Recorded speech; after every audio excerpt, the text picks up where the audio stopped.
Dr. Geri Puleo. We are on day 2 of the annual PHRA conference and exhibition. For those of us that weren't fortunate enough to be able to sit in on your presentation, would you be able to give us a little bit of an overview about what you talked about? How was the Reader's Digest how to stop workplace burnout and build resiliency? Well, the first thing to realize is that burnout is becoming ubiquitous in the organization. It is the dirty little secret because people don't want to admit that they're actually burned out. Most of the research and most of the practitioners for employee burnout focus on the employee, meaning it's your maladaptive response to stress. You're screwing up. What I've discovered, however, through my research is that there are 10 organizational factors that create a culture that is very conducive to burnout.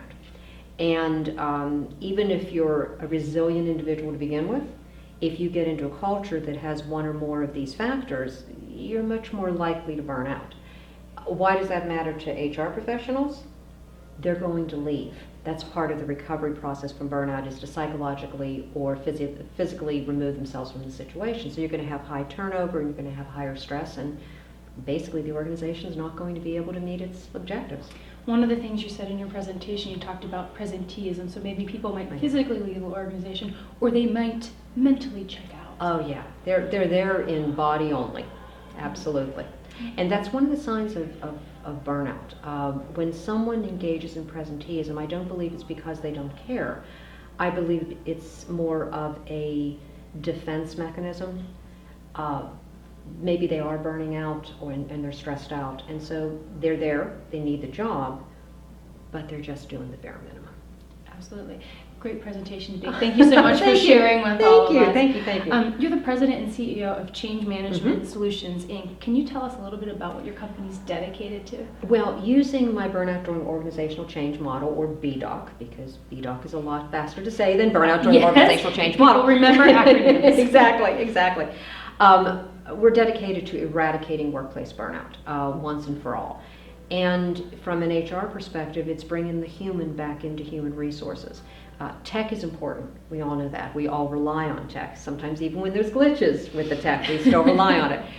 But you can't rely just on technology. And any technology that is used, it had to have been programmed by humans, which have assumptions. And if you bring the human back into human resources, you're going to be able to engage the entire person. The probability to have presenteeism in the organization goes down. So it's a win-win for the employees and for the organization. Yeah, absolutely. Certainly a great mission to be on. Oh yeah, it's a biggie. It's a biggie. On May 17, 2019, the World Health Organization recognized burnout as a, I think I want to get this right, legitimate medical diagnosis.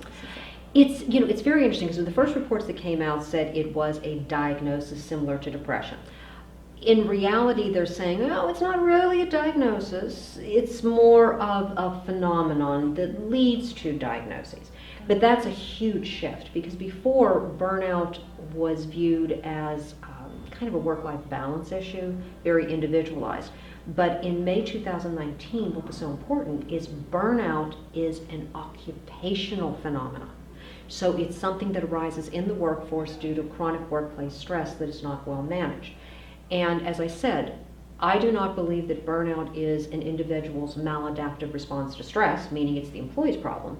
But in reality, if it's an occupational problem, there's an issue with the employer for the policies, the procedures, the leadership, management, and things like that. So it really tied it to its organization, occupational. Exactly.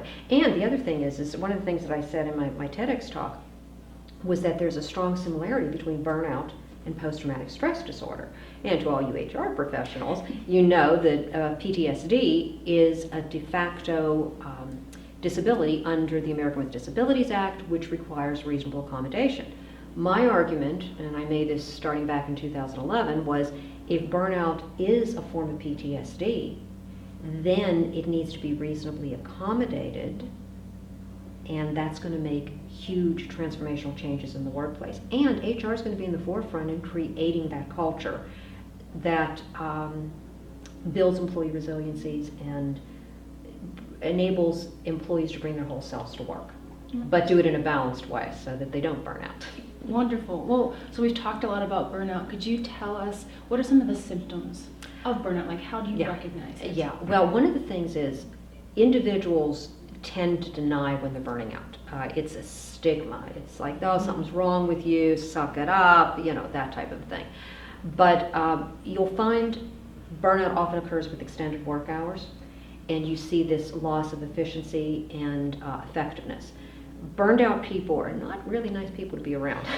They're pretty irritable, they're pretty angry, which means you're going to have problems with coworkers as well as with customers. The thing that takes people over the edge when they say, maybe I am burned out, is when the burnout manifests itself into physical ailments. It's that cold that you can't get rid of. It's a skin condition. It could be heart attacks. It could be gastrointestinal. In my study, it was over 15% of my participants developed cancer. Oh my goodness. After they burned out. So it's, those kind of health ailments are also part of it. And that's usually when employees say, something's wrong here, I need to do something. Yeah, absolutely. Well, how do you avoid burnout? You study this a lot, so you know the warning signs. I'm sure you've come up against this in your own personal career. Like, what do you do? Are there any tips or tricks? It was funny because I had there was a lot of stuff going on in my life on a personal as well as professional basis, and I started checking off like, I started out with high hope, then it became frustration, then there was anger, then there was apathy, and then it was leading to burnout. And but I also know in terms of the recovery, you have to either physically or psychologically remove yourself from the situation. In an HR context, this is when you're going to have the turnover, voluntary or involuntary, as the case may be, or you get presenteeism. And then there's this self-awareness and reflection before recovery, as I define burnout recovery, is a revised psychological contract with work, which means I will do this for you. In exchange, I expect this. So what do? Well, I have a dog, Duke, who is 15 and a half now. Oh my goodness. Poor little thing has vision and hearing problems, but he's still a sweetheart. And he still walks a mile and a quarter every day, so that's good, with mommy. And but I also do chakra meditations because I find that balances between being in the moment and being mindful with keeping the focus on the higher vision and the higher mission. So those are the two things that I do a lot, because when you're in the present, you're not worried about the past. You're not worried about the future. You can just be in the present, and there's something very calming about that.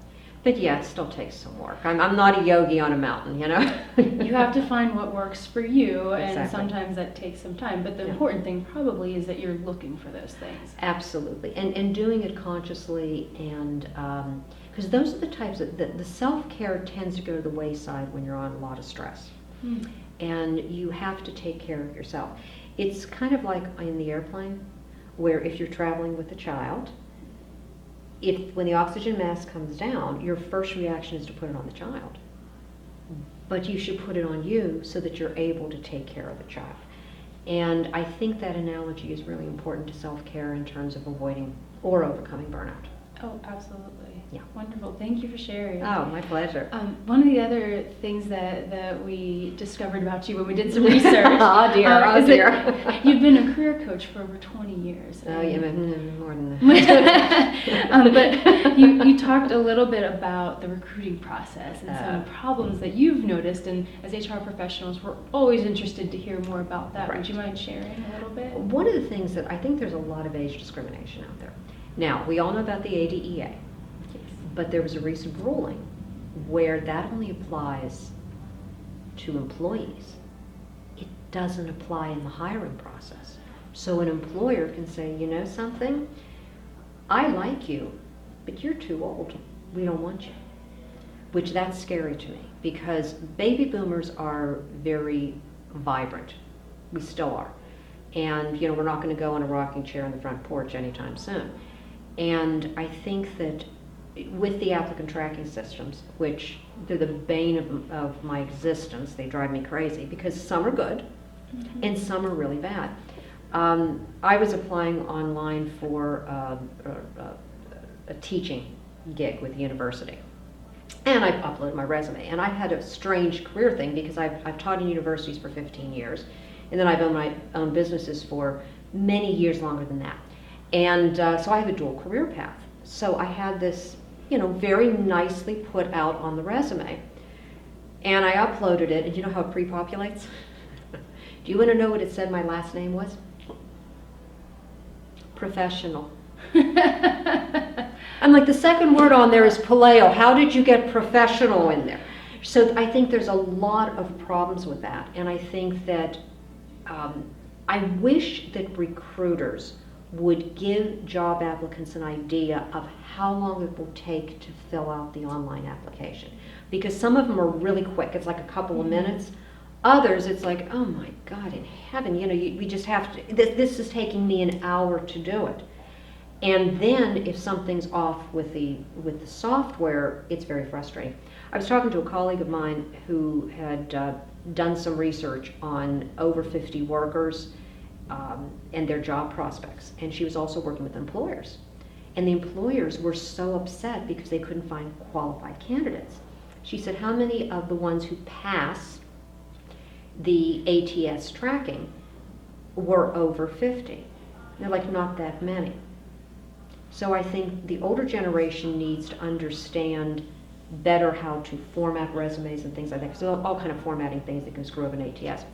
On the flip side of that, I was talking to a colleague in New York who is younger, and she's a director of a non-profit. She's in clinical social work.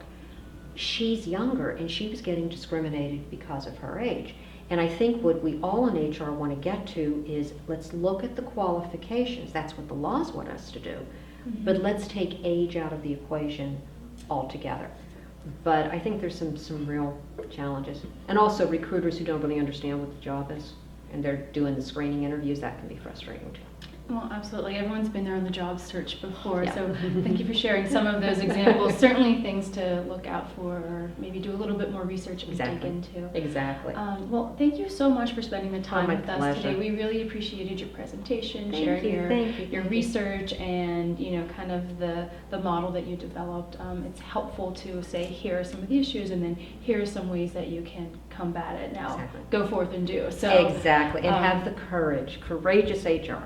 That's been part of the theme of our conference this Love year. it, So love it. Thank you so much for your Oh, time. my I really pleasure, appreciate my it. pleasure. Thank you for the opportunity. Awesome. Bye-bye.